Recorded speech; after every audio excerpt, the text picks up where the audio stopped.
Hanya calon Presiden Anies Baswedan yang memenuhi undangan komunitas profesi dan asosiasi kesehatan atau Kompak untuk mengikuti dialog nasional. Sedangkan dua capres maupun cawapres lainnya tidak hadir.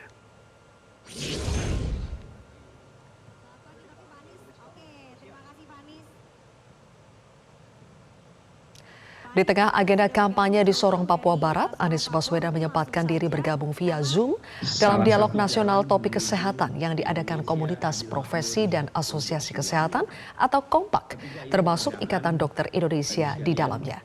Dialog yang diadakan di Hotel Bidakara Jakarta ini sedianya juga mengundang calon presiden dan calon wakil presiden lainnya. Namun Prabowo mengonfirmasi tidak hadir, hanya diwakili tim suksesnya. Sementara itu kubu Ganjar Mahfud awalnya akan dihadiri oleh Mahfud MD, namun belakangan terkonfirmasi tidak hadir dan diwakili oleh tim ses. Bagi koordinator Kompak, Muhammad Adib Kumaydi, kehadiran pasangan calon dalam dialog ini dinilai untuk mempertegas komitmen paslon terkait kesehatan.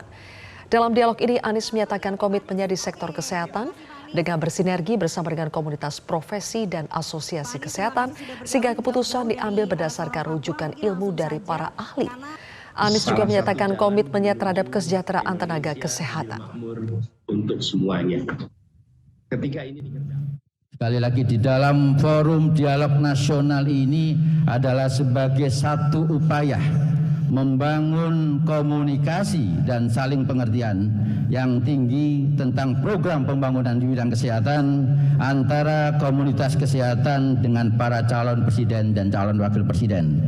Kemudian yang kedua juga mendukung sosialisasi dan penyebarluasan visi misi para pasangan calon sebagai suplemen implementasi kegiatan komunitas kesehatan terhadap Undang-Undang Pemilu 2017 serta memperkuat positioning tenaga medis, tenaga kesehatan, asosiasi kesehatan sebagai stakeholder utama kesehatan dan tentunya untuk selalu siap bersinergi menjadi mitra strategis negara atau pemerintah dan rakyat Indonesia dalam kerangka dedikasi yang setinggi-tingginya untuk pembangunan kesehatan bangsa.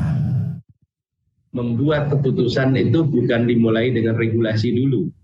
Karena sering banyak regulasi yang tidak adil.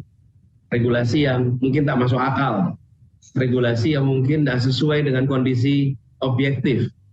Karena itu memulainya dengan prinsip kesetaraan, kemudian kepentingan publik, kemudian ilmu, pengetahuan, data, informasi, akal sehat, dan regulasi. Bisa dilihat di rekam jejak selalu kolaboratif.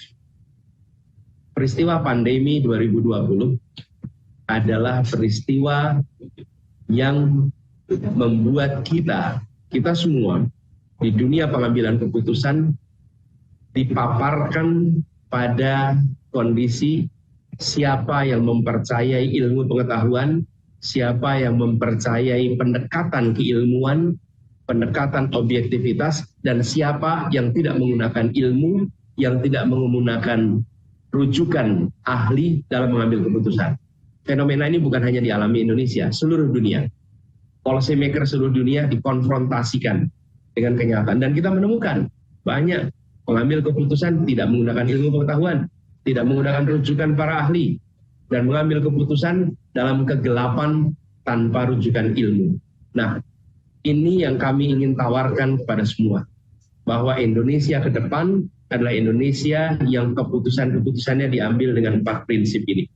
Dan ada keterbukaan, kemauan untuk kolaborasi, mendengar. Jelajahi cara baru mendapatkan informasi. Download Metro TV Extend sekarang.